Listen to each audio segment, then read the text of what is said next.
So it started, I guess, with two families, one being my family, the Savari family, and also the Pearson family, which was obviously Dad and Barry. Since then, Dad's sort of retired and been brought out of the business, but the Savari connection and the Pearson connection is still there. We've got Billy that's come on board, Barry's daughter.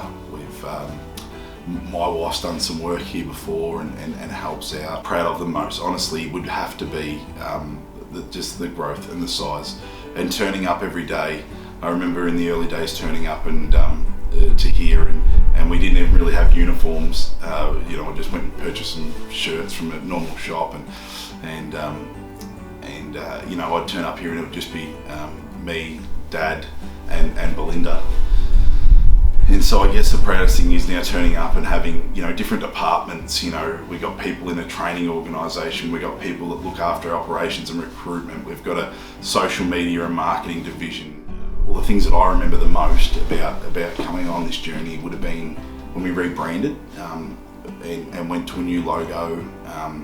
When probably the other things was when we achieved accreditation for ISO 9001 for quality, 4801 for safety, and 14001 for environmental. And I guess probably the only other major milestone for me was when the AIO signs went up at Punt Road Oval. It made me proud. And driving past there today, still looking and seeing, the three giant signs up there, and people, coming up to me on the street saying, "Oh, is that AIO from Richmond?"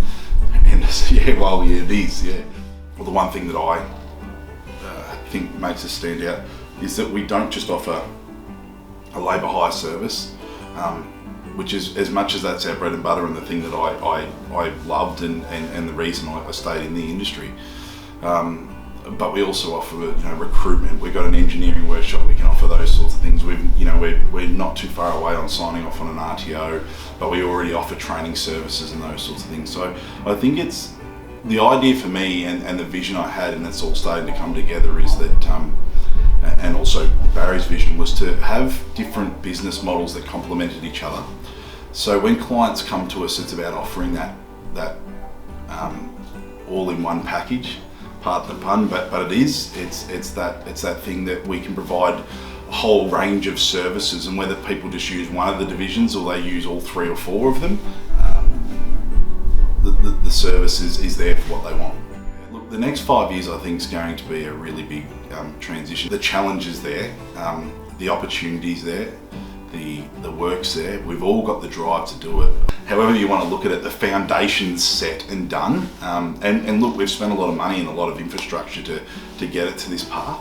Has really put us in a spot now where I think we're about to turn it on. I really do. I'm excited to see what the next 5 years holds. I feel like it's going to go quicker than the first 5 years. I just wanted to thank everyone that's been a part of the journey. I'd especially like to thank my dad and Barry for giving me the opportunity to come in here and started it. We wouldn't be sitting here having this conversation today if it wasn't for the both of them. I think it's the level of service. I know that's pretty cliche, but there's not a lot of businesses out there where the CEO, and I'm again not trying to pick it up myself, but I don't necessarily like being in the office every day. I like being on the road. I like being out talking to people. So whether it's our area managers or our resourcing managers or even our general managers of training and our ops guys, you'll get to know us all, and I think that's really important, and know who's the right person to contact at the time. When coming to us, you just get that. You still get that high level of service that you would get from something that's small and boutique, but at the same time being able to provide a world-class service.